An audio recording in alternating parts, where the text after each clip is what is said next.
Good evening, everybody. Welcome back to another episode of Mondays with Moshe. We must be in 100 range. I've stopped keeping track. I probably should recount so we get a good idea, but we're going now 3 years strong. We're just about hitting the 3-year mark, and we've had so many wonderful presenters and contributors to the field of mental health.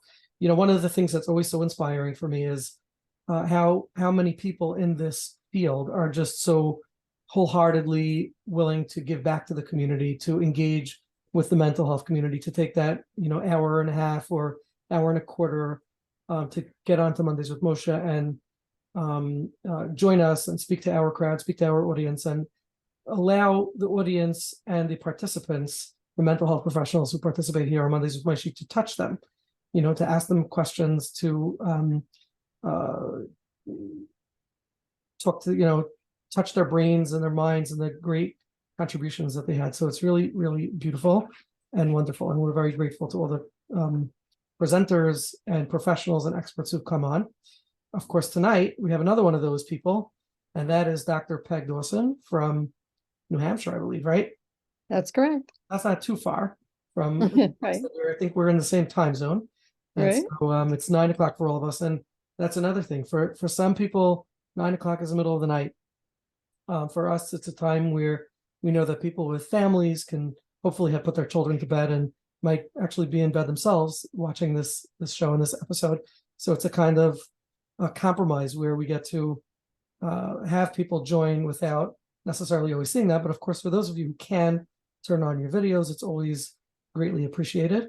And we'd love to see you, and we'd love to take your questions on executive function, attention deficit hyperactivity disorder, attention deficit disorder, what may have been known as disorder and now maybe inattentive ADHD. Let's introduce Peg Dawson of New Hampshire, school psychologist. Peg, thank you very much for contributing and agreeing to come on tonight. Thank you. Yeah, sure. I'm delighted to be here. Okay. So we know you've written a book called Smart But Scattered, and we hope to understand, sometimes the title just it makes us not need to read the book because kind of says everything. And this is one of those books where the title is quite ingenious. Tell us a little bit about who you are, where you're coming from, and how you got into this niche of executive function, ADHD. Tell us a little bit about your background and history. Yeah, sure. So I did my doctoral work at the University of Virginia, and it was a combined school child clinical program. I did my pre-doctoral internship in the Huntington, Long Island public schools. So it was an NIMH sponsored internship. So there are about 6 of us who were in several school districts on Long Island. And then I moved back to New England, which is where I'm from. I grew up on Cape Cod. We moved to Maine. I worked there at a community mental health center for a couple of years. Then moved to New Hampshire, worked in the public schools for about 16 years, and then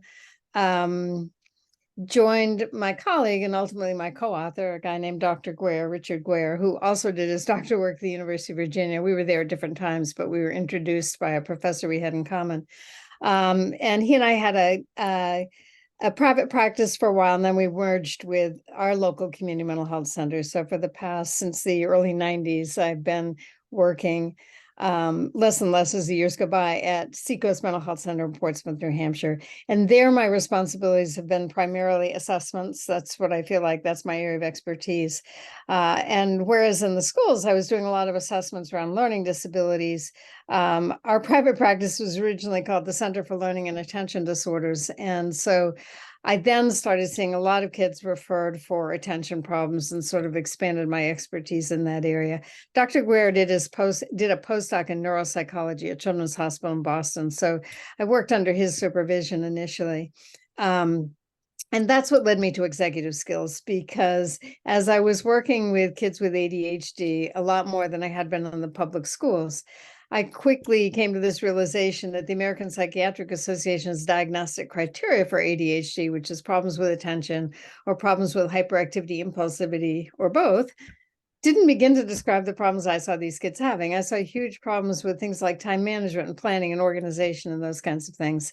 And I remember talking with my colleague Dick about it at the time. And again, because he'd done this postdoc at Children's Hospital, he said, well, Peg, those are executive skills. And this was the late 80s, early 90s, and people were not using that term much in those days. So that's when he and I decided we really wanted to understand this whole domain better. What are these skills? How do they develop? What's going on in the brain? How do they impact school performance? Because again, that's been our primary interest all along, is how to help kids be successful in school. But then more importantly, how do you help kids with weak executive skills become more successful students? So You that's already what led stole to half all my our writing. questions for tonight. Pardon? You already stole half my questions. Oh, well, That's a lot of what we want to hear about tonight. How do you, Ross Green has this comment that he always says, I'm sure you're familiar with him. yes. That old kids want to do good. They want to do well. They want to go. They Kids want to would if succeed. they could, is the way I put it. Yeah, but you're right. That's Ross Green's whole That's his argument. premise. That's his argument. That's his premise. Yeah. And I mean, I was going to ask you, is this something that you wholeheartedly agree with? Yeah, I do. And it's an interesting approach to take. And when I do nowadays, I do spend most of my time doing professional development training, either for organizations or for PD companies or for schools. And I'm always saying my default in terms of understanding what's going on in the kid is to assume that the kid can't as opposed to won't. I may be wrong about that, but I would much rather start from the position that the kid really doesn't know how. Excellent. Or alternatively, because this is where it gets a little tricky, he may be able to produce whatever that skill is under certain circumstances, but not consistently under all circumstances. And so very often what I find teachers doing is saying, well, he could do it yesterday. Why isn't he doing it today? He's just lazy. He must be lazy. Exactly. And I have to say, I mean, if I could outlaw one word in the English language, it would be the word lazy, That's right. because That's right. it's a lazy explanation. That's right. It's for- a cop-out explanation for a lagging skill or for something that people, for whatever reason, can't be motivated enough to do, or don't have the skills to do. So, but that is true. One of the complaints is if he was able to do it yesterday, then he obviously can do it, and if he's not doing it, he's just lazy. Right. Yeah. And again, that totally ignores the contextual variables that may explain why you did it yesterday and not today. Right. I mean, I see a lot of kids who, if you let them write about something they know a great deal about, like their favorite video game in popular culture, they look like they have great writing skills, but you tell them to write about something they don't know anything about, they don't know how to think about it, they don't know how to begin, they don't know how to organize. All of that is executive skills. So that's where it gets tricky in terms of understanding what's going on with a kid and why they're producing or not producing. Okay, I want to just take a pause for one moment to say a word from our sponsor, and then we're going to go right into things. Mondays with Moshe is sponsored by okclarity.com. okclarity.com is the only online platform for wellness professionals who work with the Jewish community to be found online. Their innovative directory allows users to search for therapists, psychiatric medication providers, coaches, and nutritionists for free. I am proud to have my very own OK Clarity website where potential clients can find me or simply learn about all that I do in my private practice. As a therapist, you know how we despise marketing ourselves. But enter OK Clarity, who does this for you in a professional and classy manner with actual results. When you're ready to invest in your online presence to increase your exposure and or your client base, reach out to OK Clarity to see if you qualify to join. They have high quality assurance standards and vet every single professional in their onboarding process. Also, if you have WhatsApp, OK Clarity has an amazing WhatsApp status or groups with thousands of obsessed followers. Yes, I am one of them. Their WhatsApp is a free way to improve your mental health, find some great content to share with your clients, and they post great humor, so you'll laugh too. If you have WhatsApp, shoot them a message at 917-426-1495. Again, 917-426-1495. So, I want to welcome now at this point some of the individuals who are coming on here perhaps for the first time. especially those who are potentially not mental health professionals, but school educators, teachers, personnel, and other disciplines, maybe BCBAs or ADAs who work with children with deficits. So just a shout out to them. And I do want to also open the lines for those who have questions to please click on the reactions tab on the bottom of the screen, raise your hand, and we will call on you. That is, if you are a mental health professional, or tonight, especially special honors to those who are not mental health professionals, but want to ask questions about ADHD, executive function, etc. Okay, so you wrote a book, Smart But Scattered, and some other surrounding books, Smart But Scattered with fringes for teenagers, for others, right? I think it would be reasonable for us to start. Maybe there are some people here who don't understand the term executive function. Is there a difference between ADHD and executive function? Does everybody who have an executive function disorder or executive function deficits, does that mean that they have ADHD, inattentive or hyperactive? Tell us a little bit about the differences and what it is. Yeah, sure. That's a good question. So all people with ADHD have executive function challenges or executive skill deficits. Because if you look at the actual diagnostic criteria for ADHD, almost all of them, and there are, what are there, 8 for, or 9 for the inattentive type and 9 for the hyperactive impulsive type. If you look at all of them and read them carefully, most of them are describing executive skills. However, not all people with executive skill challenges have ADHD, because you can have, I think of executive skills as being involved in any learning or psychological disorder. There's an executive skills component to it. But on top of that, what we found, especially through working with adults, and most of this is through working with audiences, not clinically as much, but just normal people. If they fill out our executive skills questionnaire, what we found is the typical profile for adults is to have stronger and weaker skills. So you can have strengths and challenges with executive skills and not have anything wrong with you. It's just everybody's different. So what they are, let me step back. They are brain-based skills. They're managed out of the frontal lobes of the brain, which is the part of the brain right behind the forehead. We call them executive skills because they're the skills required to execute tasks. That's why they have that name. They take 25 years to reach full maturation. So those of you who work with kids, there's no kid out there that you're working with who has a fully functioning set of executive skills, because they are not fully mature until age 25 at a minimum.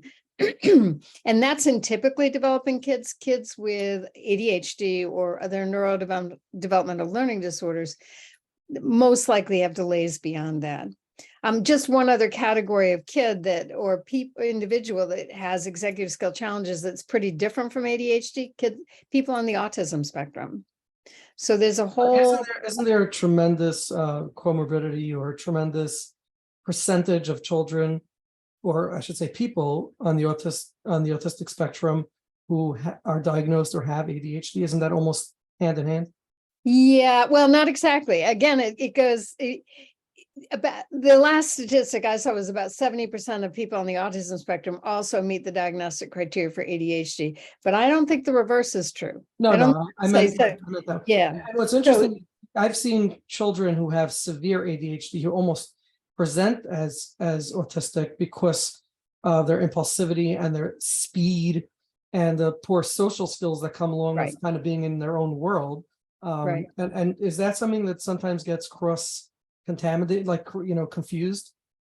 Yeah, although the social piece looks different I'll just talk about kids because those are the ones I work with the most. Kids on the autism spectrum, the impulsivity and hyperactivity with kids with ADHD, that can interfere with social relationships, but they generally don't have as much trouble navigating the social world as kids on the spectrum. Kids on the spectrum really have trouble interpreting social cues and interpreting reading between the lines, those kinds of things. Kids with ADHD, if you can slow them down and get them to pay attention, they're often able to do that without much difficulty, but it's their attention. That'll be a nice differential. Yeah. Okay. Yeah. So let's talk a little bit about executive function and what are some of the commonly known or noticeable Exactly. I mean, if we're looking at kids in the classroom who aren't doing well, or we're looking at adults whose spouses are getting frustrated at them because of certain struggles or challenges that they're having, what would be some of the executive function skills that we'd be looking for? Okay, so every researcher or neuroscientist or creator of behavior checklist out there has different ways of labeling, organizing, defining, conceptualizing executive skills. And if you're looking at just the number of skills, the range I've seen is 1 to 33. One of the early researchers, a guy named Bodley, talked about one executive skill. We call it the central executive. He said the opposite and the extreme. I'm sure people are familiar with Russ Barkley, sort of the world's leading expert on ADHD. He talks about 32 different executive skills. So I'm sure they could be narrowed. yes. Well, and then if you look at the hardcore researchers, they're really looking at 3. They're looking at response inhibition, which is like impulse control. They're looking at working memory, which is the ability to hold in mind everything you need to in order to accomplish tasks. And they're looking at flexibility, or sometimes that's called shifting set. But the more I read of those research studies, they are packing a lot into those 3 terms. So when Dick and I developed our own schema, we basically started with this question: of all the skills that are out there that people are talking about, which ones are the most critical for school success?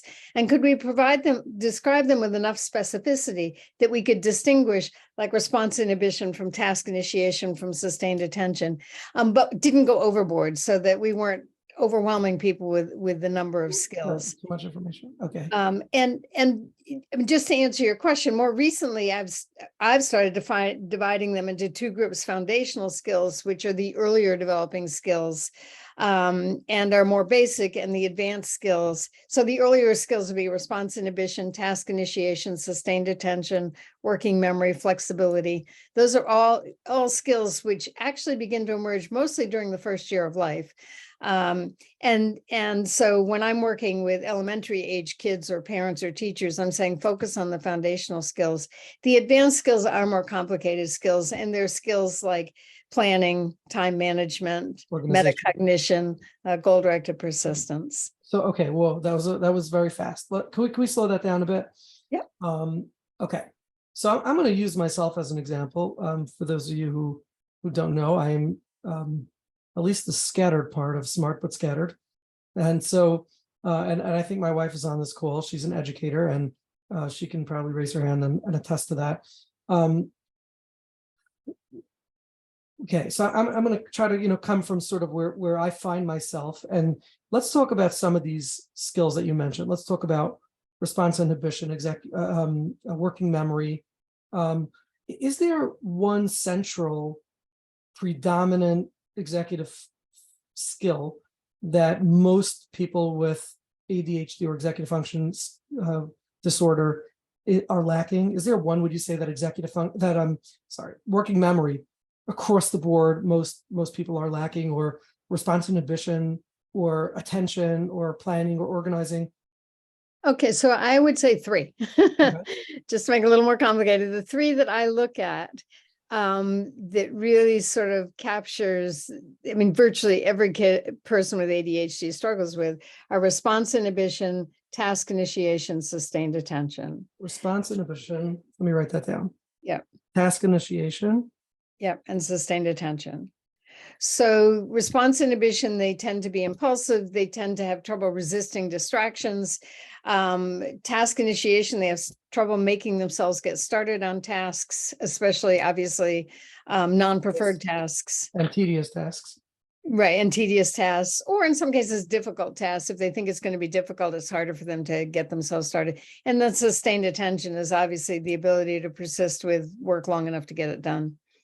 But we've been told that people who have trouble with task initiation or procrastination are just lazy.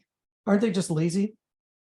Well, I came up with, no, I don't think they are. No, I don't believe that, right? I came up with this list of 17 different reasons that people procrastinate. And so, and some of them are ADHD reasons, like that task is too boring, it's pointless, it would take too long, I don't want to do it, there are other things that are more important to me. And then there's a whole thing like perfectionism. I mean, perfectionists don't start tasks because they're afraid they're gonna fail at it, or they're not gonna meet their very high standards for what they want that final product to look like. And then there are kids, I've worked with kids or with teachers who work with kids with social emotional issues, and they tell me task initiation is a huge problem for them. And when we talk about why that is, it's because what these kids are saying is, my life is completely out of control right now. I'm completely stressed out. I can't, I'll wait until my life calms down, and then I'll be able to start the task. Right. Unfortunately for many of these kids, their lives don't calm down. So that's yet another obstacle. Yeah. So we know that things inhibitors aren't necessarily a result of an executive function disorder, although they very often can mimic it. Somebody just private chatted me, what about trauma? And of course, the answer is that trauma can do anything, pretty Oh, much. yeah. So Trauma is huge in terms of blocking the development of executive skills, or the ability of people to access executive skills they may have had before, and then the trauma intervened. But Peg, I mean, would it be fair to say, and again, we've seen this, I grew up in the 80s and 90s. Of course, anyone who didn't perform well or was lazy got punished for it, right? Straight up. And I'm sure when you grew up in the 70s and 50s 80s, and 60s. they got punished, with corporal punishment or something. And how much trauma do children who can't perform endure, so that, and how much does that itself contribute to their poor performance? So you have somebody who struggles with ADHD and can't perform, and now they're getting beaten or beaten down or beaten up, either one, for their poor performance, and then they're completely shutting down. Yeah, and I mean, most of the kids that I work with, I'm probably privileged in that respect, don't get beaten, but they do get beaten down. Yes. And the longer they live with an untreated or misunderstood attention disorder, the more you see their self-confidence or their self-esteem eroding. And then they have to sort of put themselves back together again, down the road as a result of that. Okay. So help me understand. Let's take something like task initiation here. I'm going to go back to myself for a minute. I have challenges with task initiation. I'm a creative in my mind, but scattered in my organization and planning. And I know that there's something that I have to start. I know that it's in a few weeks from now, and I need a couple of weeks advance planning in order to be able to execute it in a few weeks from now. And I just can't get myself to open up the calendar and pick a date or make myself deadlines. The only way I can do it is in the 11th hour. I plan a Mondays with Moshe show. If I ask the presenter to come in at 8:50, 8:45 is when I start thinking about it, right? Although, to my credit, by the morning, I already have the flyer out by that morning. So, and I want to share with you what it feels like for me, and tell me if this is consistent or if you could give some meaning to it. To me, it feels like, it doesn't feel like perfectionism, but it feels like, how can I confine myself? There's a number of things that go through my experience. Number one is, how can I confine myself? How do I know that in 4 weeks I'll be able to be available on that date and do it? So how can I confine myself and plan before? That's one thing that might go through my mind. Another thing that might go through my mind is, if I start planning today for something in 4 weeks from now, who's to say I'm not going to change my mind 6,000 times because I have an open 4 weeks from now? So I'm deciding something now, and again, coming down to like deciding or confining or committing to something in which my brain and mind is very open and creative, and it might come up with new things, new ideas, and then I'm going to want to change the whole thing around. So why would I start now? Is that some things that you come across, or are there other explanations? Oh, no, no. I mean, what you're describing is very familiar. In fact, there's a guy named Tim Urban who's done a TED Talk on why procrastinators procrastinate, which I'd highly recommend. It's very entertaining, and he talks about how he procrastinated on preparing his TED Talk.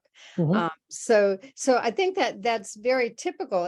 And I guess it's a question of, is it maladaptive? I mean, are you in trouble because of that? Because if not, then keep on keeping on just the way you Go with are. what you're good at, right? Pardon? Then go with what you're good at. Yeah. I mean, for some people, it's the pressure of the deadline that probably raises their dopamine levels enough so that they can actually get started on the task.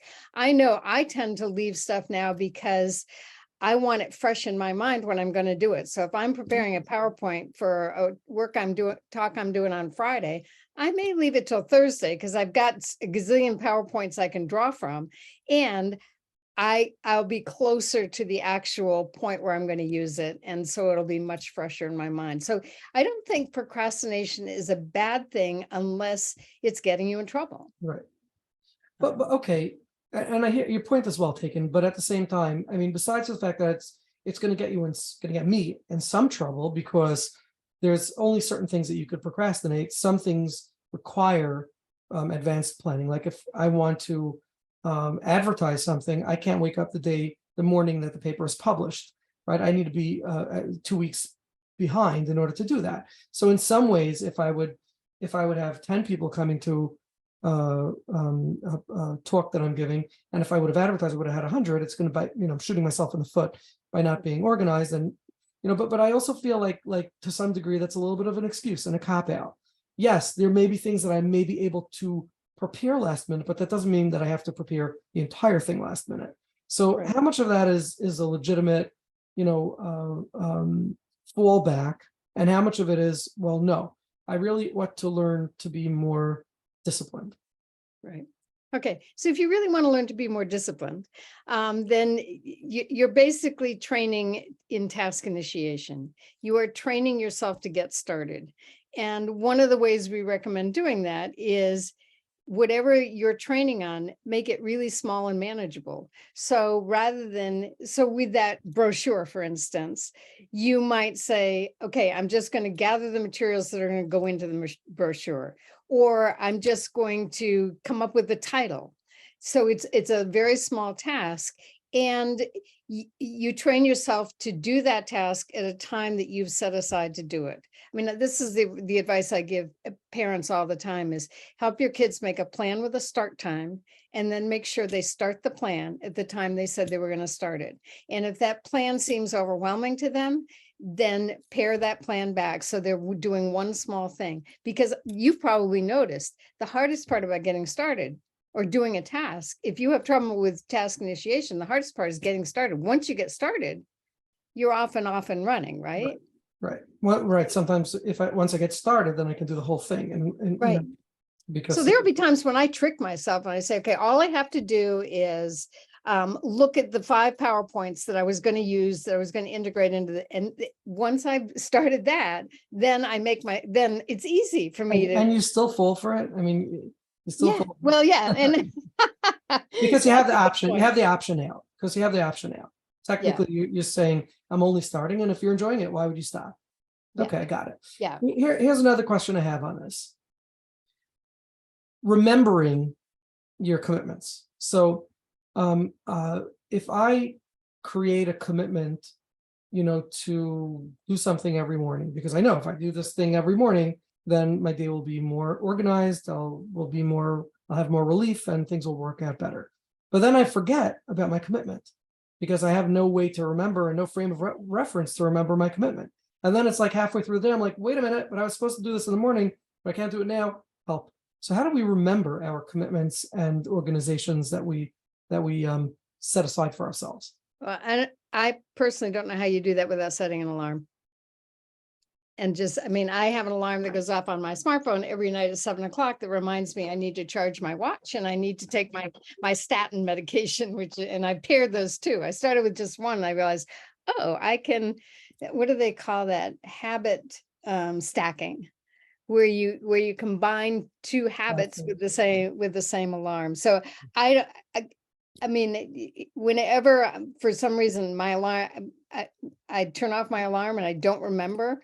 I mean, I will not remember to charge my watch. And I don't think I'm all that unusual. Now I'm 73 years old and working memory declines with age. So I rely on those kinds of external cues more than I used to. But and the other thing is, because you made a really good point, Moshe, and that is that if you do something at the same time every day, you are building a habit, you are building a routine, and that makes it a whole lot easier I mean, it's actually less effort on the part of your executive skills Right. once you've created that routine.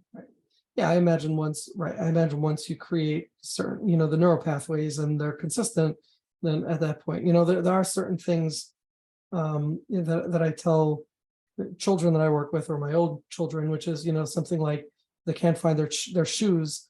I say, you're going to designate one place on each floor in the house that your shoes are, so that no matter where you take off your shoes or when I you like take off your that. shoes, what you're doing, they're always going to be, whichever floor you're on, they're always going to be in that spot. Yeah, I like And if that. they could condition themselves to do it, then they take care of that problem. Yeah, that's nice because it's both a set place, but it's also flexible. So it's taking into account that, if you're on the top floor, you don't want to Go run down down the 3 first floor. stories. Yeah, that's excellent. Good idea. So okay, so that's from my own scattered brain. So now if I can only get myself to do it, I'd know where my shoes are. Okay. So do we have some ideas on task initiation? If anybody has any other questions on task initiation that we may have not covered, please raise your hand and we'll take them. But I want to talk about something a little bit more complex, and that's working memory. Working memory is certainly a deficit, that I struggle with as well. And I also do a lot of studying, and some of the studying that I do has parts to it, has a sort of linear part where you have to recall from step 5 to step 2, and I may forget about the recall. That happens all the time, and children in school, really have this problem, especially those in the Orthodox Jewish world who are learning Talmudic studies, which is really based on a lot of calculation and a lot of steps, and remembering, who said this opinion and who said that opinion, using their names and going back to it. And according to this opinion, we're going to come out with this conclusion. And according to that one, we're going to come. So it's a lot of working memory, step by step. Well, how about if you first define working memory for those who aren't familiar? And then, are there actual skills that can develop and strengthen working memory? Because I always had this fantasy or illusion that somebody introduced me years ago to a game on the computer called Lumosity.com. And they said that, Lumosity claimed at the time, I think they got sued for it, but It did. they claimed at the time that if you play their games that focus on working memory, you can actually strengthen your working memory. Are there actual skills that can inherently develop someone's working memory?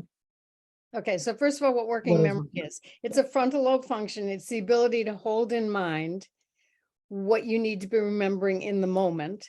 I like the name working memory because it's not just remembering, it's working with what you remember.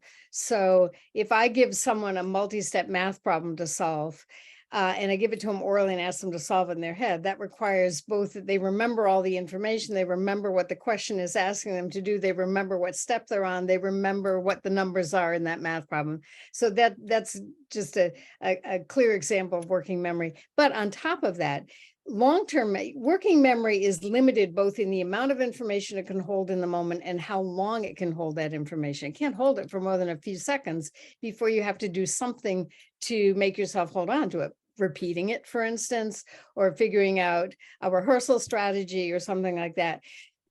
You store stuff in long-term memory. The hippocampus is the part of the brain that where long-term memories are stored. But in order to use anything in long-term memory, you have to pull it into working memory. So your working memory is not only working in the moment, but it's taking everything that you've already learned and pulling it in so that you can now work with that. Now, can you improve it?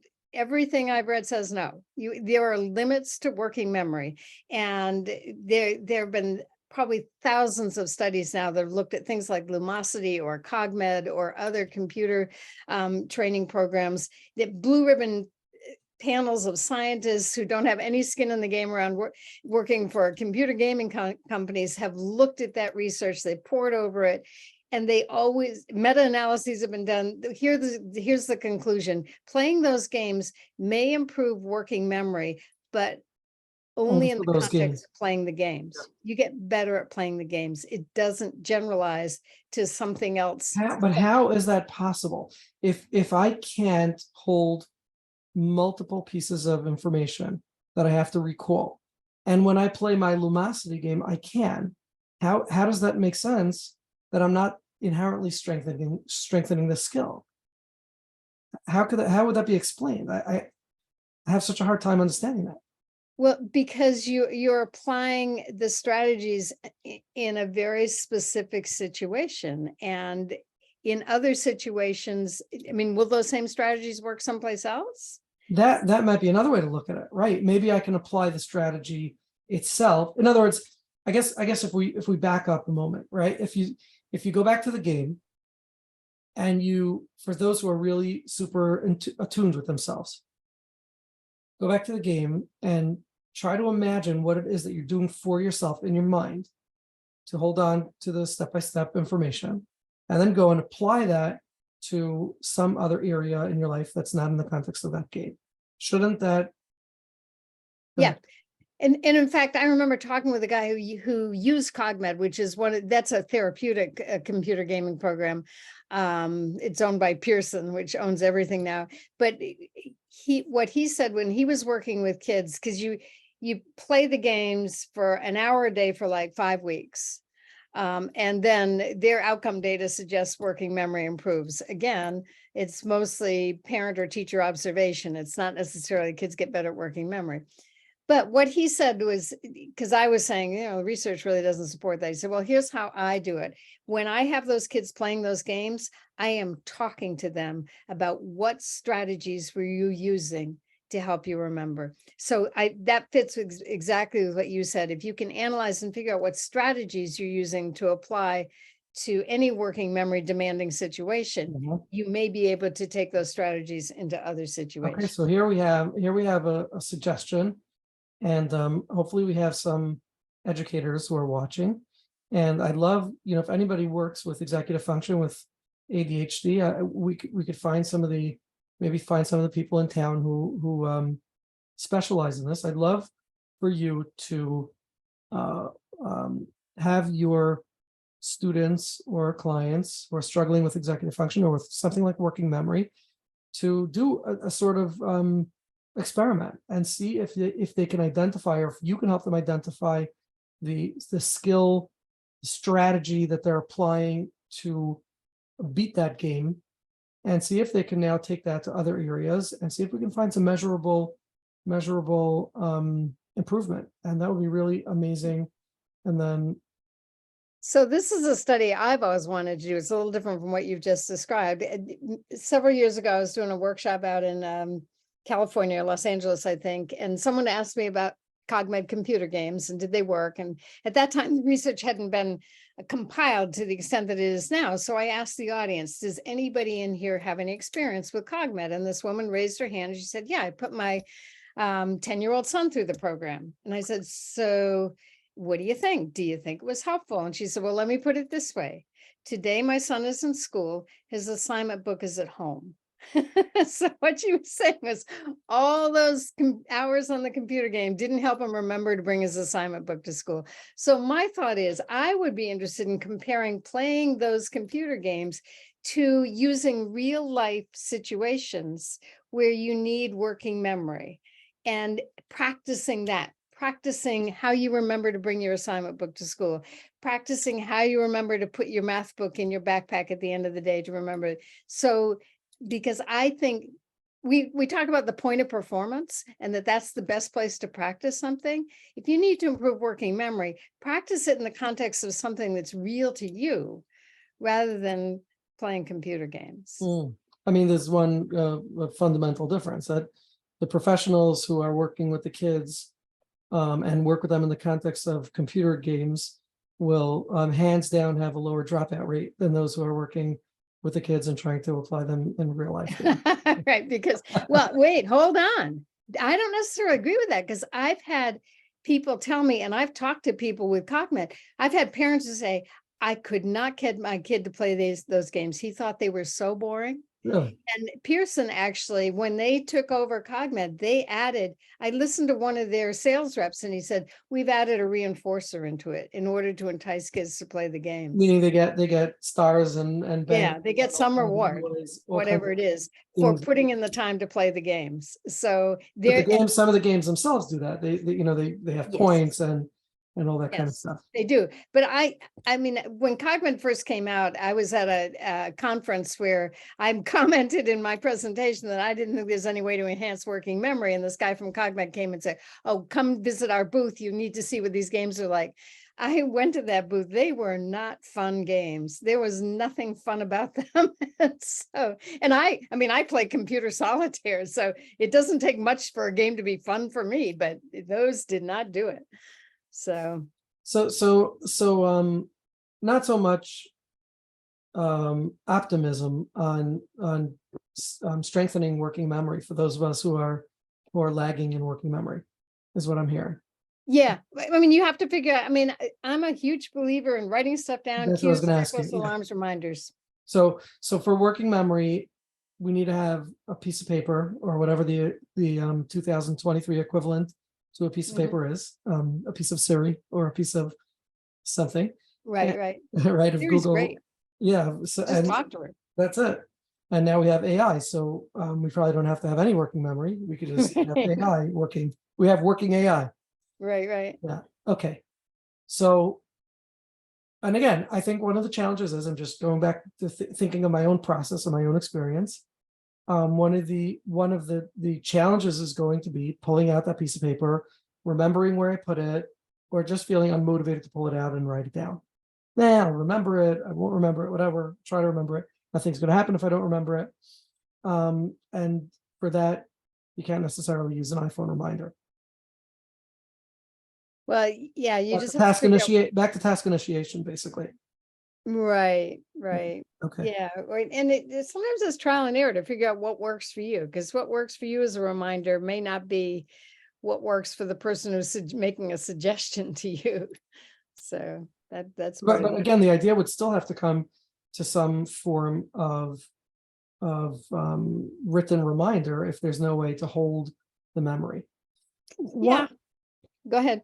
Why do people struggle with working memory? Is it because people with ADHD have other information that's infiltrating, that's more exciting and stimulating? Is that what it is, or is there a Yeah, different well, explanation? it gets complicated with ADHD because in some cases they're having trouble remembering stuff because they weren't paying attention to start with. They were distracted, as you say, by something else going on in their environment. And so some of my testing with kids where I'm trying to figure out which executive skills are challenged in terms of ADHD is their working memory bad, or is their sustained attention bad? And they weren't paying attention as I was giving them those numbers that they needed to say backwards to me. So yeah, and there's so much going with so many people with ADHD there. I mean, there's so much extraneous stuff going on in their minds as well as around them that to get them to focus on anything long enough to remember it makes it hard. Okay, I think I was asking from a slightly different angle also, which Okay. is suppose I got the information. I heard the information. I was able to sustain my attention. I was, it was right after my coffee. So I have the information in my head, but when I have to access the information, my mind be running to other thoughts. Oh, because I just remember this, or I'm like against kind of uncommitted to the information in my head because I need to let whatever other noise and ebb and flow that spontaneously goes through my mind make space for that. Yeah, I mean, I agree with you. I think that being able to access stuff that you have stored is also problematic because of the disruptions that you've just described. I'm reading a book called, I'm almost done with it now, called Peak Mind, which is it's written by a researcher at the University of Miami in Florida. And she's done research on attention for years. And what's really interesting about it, she says, the only thing that works to improve sustained attention is mindfulness training.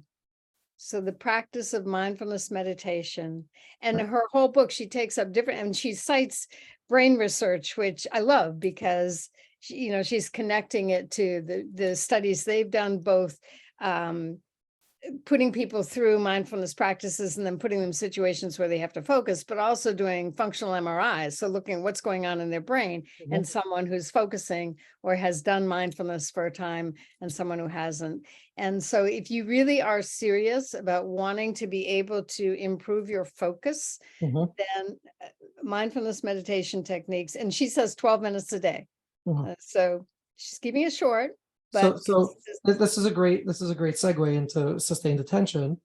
Um, First of all, again, with myself, I was introduced to mindfulness about 10 years ago, and it's made a tremendous impact on my attention, groundedness, sense of just bringing myself back to the present.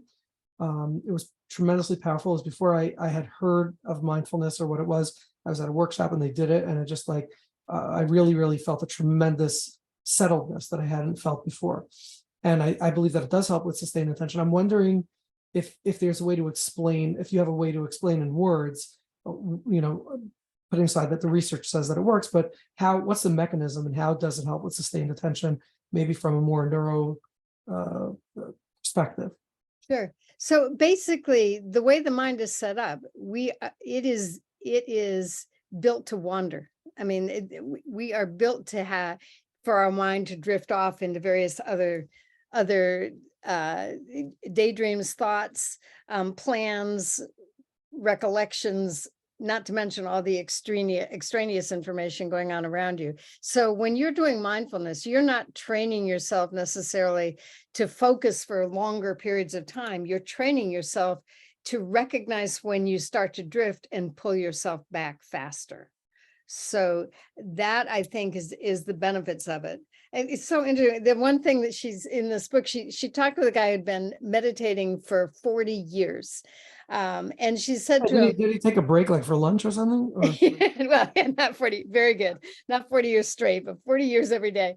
But she said to him, so how long can you go before you find your mind drifting off to something else? He said about 7 seconds. Mhm. And Wow. I thought, oh, so maybe I'm doing because I've been doing mindfulness for about 10 years myself. So I Mhm. thought, well, maybe I'm not so bad at it as I thought. If someone who's meditated that long recognizes that every 7 seconds, his mind is off to someplace else. And if that's the way the brain works, then all we can do is figure out how to catch that and pull ourselves back to focus on what we want to That's focus on right. That's right. and And do that's that the more effectively. idea of mindfulness, is to just notice it. Just notice Yes. it. Yeah. Yeah. Yeah. I mean, I'm thinking of the psychological and the emotion, the psycho-emotional components to this. If you think about somebody who develops such a strong degree of frustration with their inability to focus, and then they start doing a mindfulness. I have so many clients that I've come across where I suggest mindfulness, and they're so aversive to doing mindfulness. And I think part of the challenge is that they feel that they have to sustain attention to do mindfulness. And for somebody with an attention deficit, hyperactivity, brain hyperactivity, it's so daunting and scary that after 2 seconds or 30 seconds, they just want out. And the truth is, if people really understood the concept of mindfulness, and they could just be mindful of what's happening and not work to sustain attention, paradoxically, it would be so much more relieving for them. Right. Right. Yeah, no, that's a good way of describing it. I have a son he's now in his mid 40s, but when he was in his early 20s, he has ADHD, and I played a little video, like 1 minute mindfulness, to him, uh, just to see how he would react, because he didn't even know much about mindfulness at that point.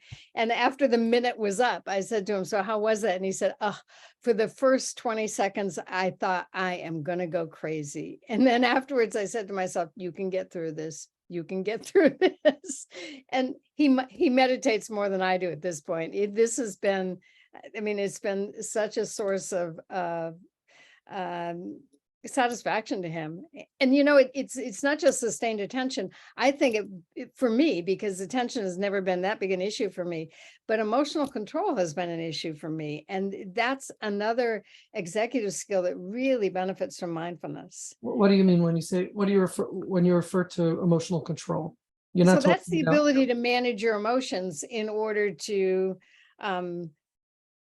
get things done, basically, or to, Not getting overwhelmed and things like that. yeah, exactly. And so that whole notion of just observing, like as you said, just observing the feeling as opposed to wrestling with it or fighting it or trying to Reacting to it or reacting against it, right? right, right. Neither of which is very helpful.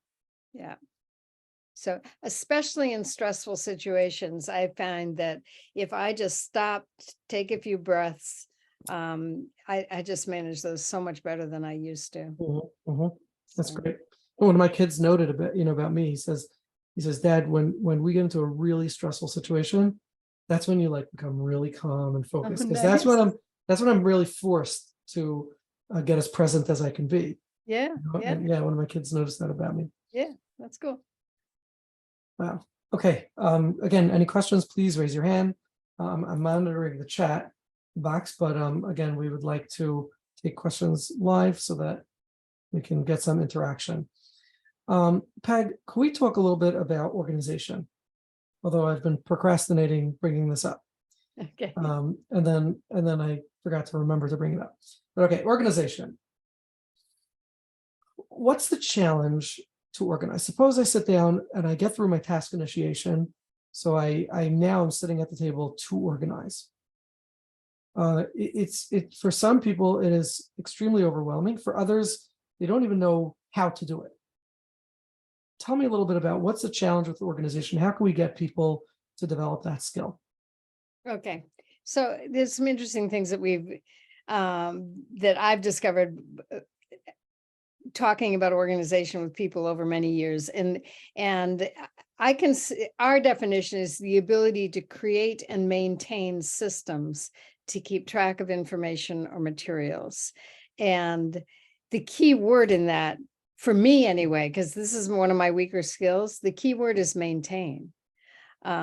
So in fact, I joke that I am great at creating systems of organization. Every 4 weeks, I have to come up with another system for keeping my study clean because the last one didn't work. Right. It's the maintenance part. But I've also discovered very often I'll ask an audience, how many of you in here think of yourselves as being pretty organized? And about 30% of the audience raised their hand. The ones with ADHD, by the way, they raised their hand when they heard the word pretty. They didn't get to the end when you said organized. Right, good point. But then I say to them, how far back do you remember being that way? And their answer is almost always as far back as I can remember.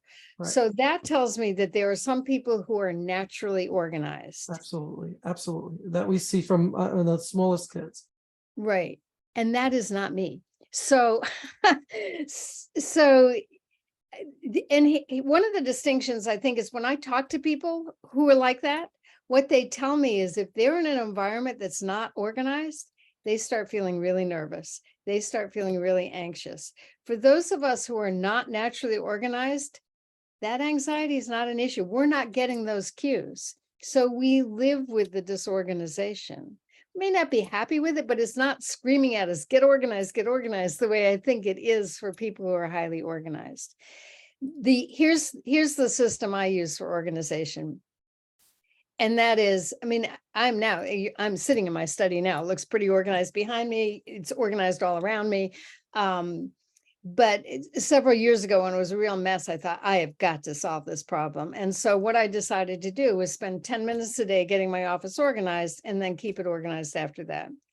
Well, I set my kitchen timer for 10 minutes that first day. And when that bell rang, I thought that is the longest 10 minutes I've ever spent in my life. It felt like an eternity to me. And I said, okay, the only way this is going to work is if I reduce it to 5 minutes. So the next day I spent 5 minutes working on my study and I kept at it until I got it clean.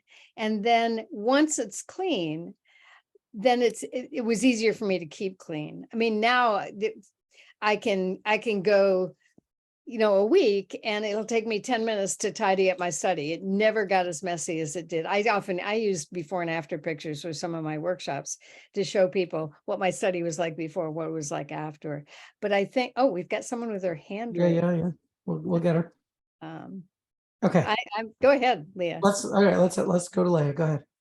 I'm just wondering if organizational skills are just something that people with executive functioning difficulties are always going to struggle with, or you see it with some kids and not with others. Well, again, I think some people are organized, some people aren't. I would guess on average, typical ADHD kids probably struggle with organization. What I found talking with adults with ADHD is sometimes they will tell me that they used to be highly disorganized, and then they realized the only way they were going to maintain any kind of control over their lives was to get organized, and they almost flipped a switch and suddenly they're hyper organized. So you look young enough. So if this is an issue for you, that may happen down the road, is that you will suddenly want to get highly organized. I'm just going to give you the context of my question. I just know Okay. someone that they're struggling with something, and I'm not like sure if it's like related to executive functioning, but like I'm kind of looking at it, and one thing that like that person is very like scatterbrained and like all over the place, like highly organized, and gets like very agitated when things aren't organized. So that's really the context where if he's so organized, does that mean that like executive functioning difficulties are ruled out, or is it still possible that they struggle with it? Well, that's an interesting. You can have too much of executive skills too, right? I mean, we've talked about having deficits, but if you're obsessing about organization, that's like too much organization. And so every executive skill, if you go too far in one direction, that causes problems too.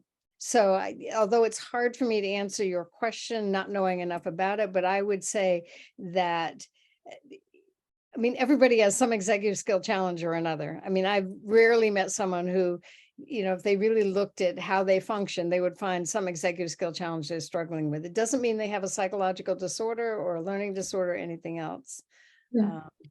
But see, we have Thank another you. hand raised. Yeah. Well, one of the questions I was going to ask you about that is people with like really high executive function skills, or people who don't have some degree of ADHD. Is there any way for them to ever have fun? Like, there's so much fun in the mind, and if you're so organized, like, how can you ever have fun? Just a thought. Well, maybe they think it's fun to get Oh, organized. it's fun to get organized. Well, then let's have a talk if that's what they think. Okay, Hanoch, go ahead. Thank you. So first of all, thank you, Peg, and thank you, Moshe. I've been thinking about executive functioning ever since you came to Lakewood, Peg, a couple of years ago. Oh yeah, I remember that. Applying it in the best ways that I can. Yeah. And I'm asking for a friend of a friend. That's for myself. Thank you for saying that, everybody has something. I think that the hardest time for me is transitioning from being in a state of, I guess, right brain and art, and even doing therapy with clients where I'm in my intuition, a different place. What comes after that is what brings out the most, or really in any transition, the most disorganization. Then I don't see my desk, I don't see what's there, I don't remember, I'm just in a whole different part of my brain. Can you talk to the idea of a quicker transition instead of waiting 15 minutes to land and then creating messes in those 15 minutes? Transitioning from the hyper-focused ADHD or whatever executive function part, or just artistic part, into the focused on details part. Yeah, that's a really interesting question. I don't have I guess if you see that happening again and again, I mean, the strategy I would put in place is to build in 5 minutes between the end of that, total absorption to the next activity. Because if you recognize that you go from being totally absorbed in whatever you're doing to making messes, that would be a perfect time to do mindfulness meditation or something to ease the transition, or just make a decision about what a replacement behavior, I guess is what we would call it. I mean, and that would be easy if it's predictable. And it sounds like what you're describing, it would be predictable. You're seeing when it occurs, how long it lasts, what happens next. So take that take that piece and figure out a replacement to avoid, the pitfalls of having trouble with that transition. Thank you. But more power to you to be able to get totally absorbed in your creative work or your therapy or work. I mean, that's the height of attention, Yeah, really. that's beautiful. Yeah. Thank you. Okay, let's move on to perhaps one of the most important or prominent part of executive function skill, and that's concentration. Sustained concentration. Obviously, people who have a lot going on in their mind, people whose neurotransmitters are working overtime and really quickly, and or not connecting one thought to the next, tend to have a very hard time with sustained concentration. Now, of course, that could manifest in a school classroom, which is a curse for kids who can't sustain attention. It's a curse for them in their ability to succeed. It's a curse for them in the degree of negative feedback they get, the degree of failure and things. And then for adults, obviously, it brings its own problems. Time management, and they forget where they are, and or all kinds of sustained concentration in interpersonal relationships, in a dialogue. Are there things that can be done to increase levels of concentration, whether they're organic, whether they're vitamins, whether they're something like mindfulness, other than mindfulness, which we said? Mindfulness meditation really entails a person being committed to meditating for X amount of minutes. You said 12 minutes a day or something like that. Mhm. Are there other things that people can do? If I'm sitting in a class and I'm listening for an hour, is there something I could do to sustain my attention? So the strategy we recommend that kids use in classrooms, or the teachers use with kids around sustained attention, is to teach them to monitor whether they're paying attention or not. And so there are some high-tech ways to do that. There's a iPhone app called the Original Beeper app, which sounds tones at random intervals, and whenever the tone sounds, the kid is to ask himself, was I paying attention? This is self-monitoring research, and the self-monitoring research is extensive and impressive in that when you learn to monitor your behavior, almost whatever the behavior is, but there's a lot of research with sustained attention, you get better at sustaining attention. And again, it's because if you're doing this kind of self-monitoring, and so with the tone sounds, you are learning to pull yourself, to recognize when you're off task and to pull yourself back to task faster, so that your daydreaming, if that's what's going on, gets disrupted. And the more you practice that, the better you get at being able to focus.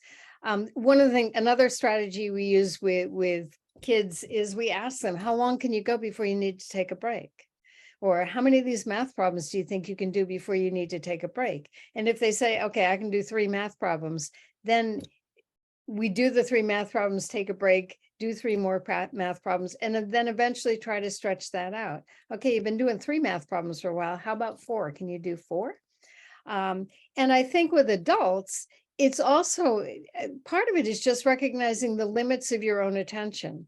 If you think you can just sort of brute force make yourself pay attention for longer than you naturally can, that's probably not particularly helpful.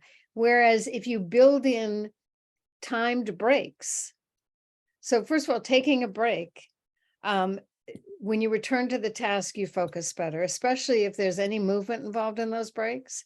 And so rather than pushing yourself to being able to concentrate for long periods of time, to build in reasonable breaks so that you're not drifting off, but you're taking planned breaks as opposed to unplanned breaks. Okay, those are really helpful tips.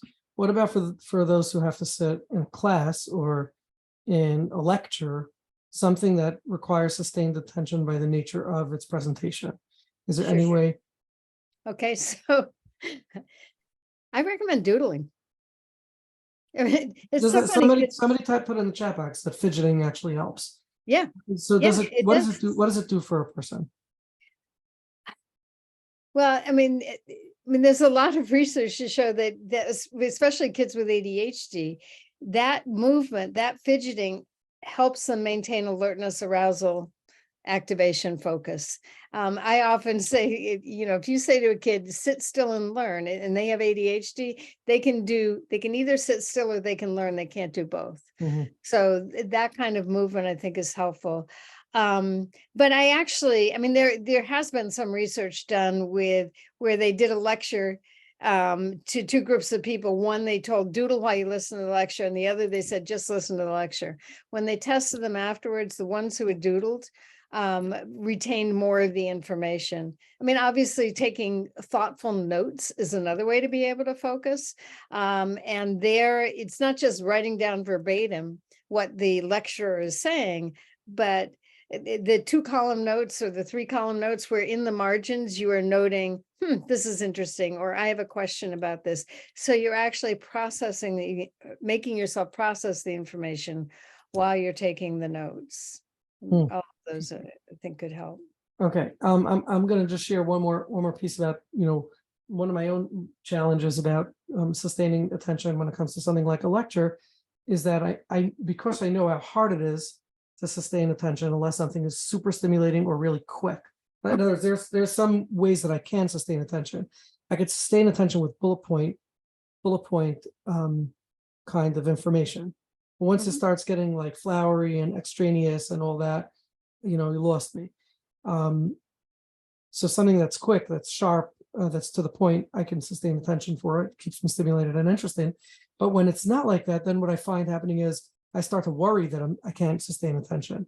And that itself, takes on a life of its own. The anxiety of, am I going to be able to, what do I have to do to sustain the attention, takes on a whole life of its own. So yeah. So one of my thoughts is that flowery thing that you're having trouble listening to it, turn it into bullet points. If that's the way you think best, then take whatever he's saying and do bullet points and see if that helps. Interesting. Good point. I think Aaron has a question. Yes, Aaron. And by the way, Hi, Aaron, thank you, Hi, Aaron, for Peg. reaching out to Peg. Nice to see you. Yeah. I used to unpack it in the past for supervision, and it was like word every penny. Hi, Peg. My question is, I have a child that is 10 years old, client, and he's 9. And he's struggling with executive skills, among other things while he's struggling. So what would you suggest? Like, because he goes in a regular school, what would you suggest? Like to make a schedule to work with the school, how to make a schedule that will fit the client's learning ability. You mean, let's say, in terms of accommodations? The school- Accommodation, yes. Sorry. So if he's going to a regular school, then you'd start by talking with the teacher to find out what in the classroom is he struggling with the most, and see if you can come up with an accommodation that would tackle that. So if he's having trouble paying attention, then I might be talking about, would it be helpful if he sat right near the teacher? Because the closer you are to the person who's teaching, the more likely you are to pay attention. Or would it help for him to get up and take frequent breaks? Again, that question is hard to answer in the abstract. So all I can suggest is it needs to be a conversation with his parents and you, or the teacher, or the parents and the teacher, to figure out where the breakdown is occurring and what the best accommodation is for that. How often typical could a ADHD child concentrate in class? Like, is there like 50 minutes break? How often do they need a break? It could be as short as 5 minutes. And again, there are strategies for building in movement breaks as well. I had a teacher once who, she set the timer for 10 minutes, and whenever that bell rang, the kid with the attention problem got up, walked over, showed the teacher the paper he was working on, and then went back to his seat. And so he got the movement break in. She broke the task down into 10-minute segments. It took very little on her part. All she had to do was glance at the paper and send him back to his seat. So things like that I would be working with. But it's hard to say what the typical I mean, 10 minutes would probably, if given, did you say he was 9? Yes. Yeah, that would be probably max. Unless it's something, as Moshe was describing, that's engaging or interesting to him, so. Right. We can read more about techniques how to work with school with ADHD kids. I'm sorry, say that again? We can read more about those kind of ideas, how to work with. Well, certainly, I mean, our book, Executive Skills in Children and Adolescents, has a lot of strategies around that. So that would be one place. Also, I have some other materials I can get you. I know I have your email address, but I've got some other materials I can send you. Russ Barkley's books, although sometimes a lot of those are geared more towards parents as opposed to schools. But I'll do some thinking about that. I've got some books on my bookshelf that I haven't picked up lately. So let me make a note. And I'll get you some suggestions. Okay. Does anyone else have any last questions for Peg? Or I would like to ask, is there anything that we didn't cover, that any particular message that you want to share, or any strategy, technique for teachers, educators, social workers, psychologists, that we can do to use to either educate or help our clients or their systems, the schools, the parents, and things like that? Well, I think my general advice to working with schools is to try to create a collaborative relationship. I know a lot of parents who go in and they demand a lot from the school, and the school gets defensive. And so I often recommend that parents go in and say, okay, here's what we're working on at home. Here's what we've noticed. Here's what we're trying. So can we put our heads together to figure out how to help him remember to bring everything he has for homework home with him at the end of the day, whatever the task is. So to try to create a collaborative relationship. The advice I give to parents all the time is, I know this is going to sound silly, but I've collected tons of examples of how this works, including some from my own family, is if you want to put an intervention in place to address some executive skill challenge, think of something that you can practice for 5 minutes a day, no more than 5 minutes a day. But you do it consistently day in and day out. It's far more effective to spend 5 minutes a day for a year than it is to spend 6 hours a day or whatever. Create a very complicated intervention that requires a tremendous amount of effort on the part of everybody, which we often do for behavioral interventions. We create token economies, we create reward systems, we create, step-by-step instructions, and they may work in the short term, but it's hard to maintain those over time to the point where the child internalizes whatever you're trying to teach them. So, because that's what you're aiming for, is that internalization of the routine, of the strategy, of the schedule, and that's best done if nobody's killing themselves every day to do that. I'm curious. Do you have an opinion? Do you think that teaching in schools should be done differently in general for this problem of concentration, sustained attention, or not necessarily? We just have to teach. We just have to treat the child. Yeah, I guess my thought, I mean, if I could have one wish granted for how I would see schools operate, it's not necessarily that I would change things dramatically, other than having teachers understand how executive skills impact learning and be able to look at kids and figure out where's the roadblock, what can we do to overcome the roadblocks, so it would be much more personalized. Now, having said that, there are way better ways of teaching kids. And there's a great book called The Extended Mind, which describes it from a science perspective, what the best learning environments are. So for instance, learning outdoors is way better than learning indoors. Learning with windows that look out on green space are better than learning in classrooms with windows that look out on other buildings. and I mean, and she's a science writer, and she goes through one thing. Teaching with gesture is more effective than not using gesture when you teach. I mean, she's got this whole bunch of stuff. And, Mm. She starts the book by saying that if people followed what the science has taught her about how kids learn, we would change schools completely. So if that's something you're interested in, I highly recommend the book. Yeah, I really am. It's called The Extended Mind. Extended Mind. Great book. Okay, could we have a question, time for one more question? Peg, Yeah, that's fine. go ahead. Thanks.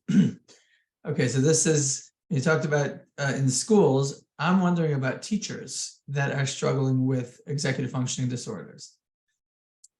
Yeah, we see those too. In fact, when I do my workshops with teachers, the first thing I do is have them fill out an executive skills questionnaire on themselves, and then look at what their strong skills are and think about how that helps them in their work. Look at what their weak skills are and think about, is that a roadblock? Have you figured out workarounds? Have you figured out if you partner with someone, and that's a strength for them? So yeah, I think that's my other goal, is for teachers to be able to recognize how their own executive skills profile affects their work with kids, and can they figure out ways to enhance either their own skills, or my older brother had ADHD, and he taught history and government in Northern Vermont for many, many years. And one of the things he did was he co-taught with a teacher who brought the planning and organization of the classroom, and he brought the excitement because he was that kind of ADHD guy. And she retired before he did, but by then he'd learned, oh, this is how you run a classroom. This is how you plan lessons. This is how you organize a classroom. So yeah, I guess I'll go a little further with self-disclosure. I teach once a week, and I find that when a kid is talking in the back, wherever it is, it distracts me so badly. I almost wonder if somebody gets so distracted by each sound should even be a teacher. Or is there a way out? Oh, interesting. Well, I mean, my first thought is, I mean, you'll have to decide whether it's because you obviously can't teach in complete silence. But I also wonder about being honest with the class and saying, guess what, guys? When there's other extraneous sound going on in the classroom, it is really hard for me to focus and do my job. So, and maybe even just saying, okay, this is the quiet zone, this time per day, this is when we're all going to focus, build in time for kids to talk, because kids need to talk, but have those two separate things rather than having kids talking while you're trying to teach. But yeah, I'm sure there are people out there for whom that kind of sound gets in the way so much, because I don't know a way to train around that. It takes a lot of patience. I mean, ignoring it. I'm just wondering if there's a trick. Yeah, I don't got one. There may be, but I don't know what it is. Wow. Okay, well, Peg, thank you very much for this informative discussion, conversation, dialogue. It's given me a lot to think about, and hopefully some tools, to come back to you in a year from now and say, hey, I'm different. Okay. But hopefully I'm still fun. Because then it's not exactly. It ain't worth Don't it. lose the fun part. Yeah, you don't want to lose that. Okay, thank you very, very much. Any workshops or trainings that you do that you want anyone to know about? So yeah, if people want to check my website, it's smartbutscatteredkids.com. I will put it in the chat, kids.com. I list them there. I have a lot of recorded webinars. Oh, nice. And I also do webinars for PESI, P-E-S-I. And so if you type my name into their website, you can get, because I've done some where I've worked with kids as well as some where I talk about working with adults. So amazing. Well, thank you so much for tonight, and Yeah, sure. everybody enjoyed it. I'm sure that the hundreds of people who watch it afterwards will continue to enjoy it. And you seem very accessible. If those who want to reach out, you can Oh yeah, find absolutely. Peg's email online, Get in touch. Yep. accessible, pleasant. Thank you, and have a good night. Okay, you too. Bye. Bye-bye.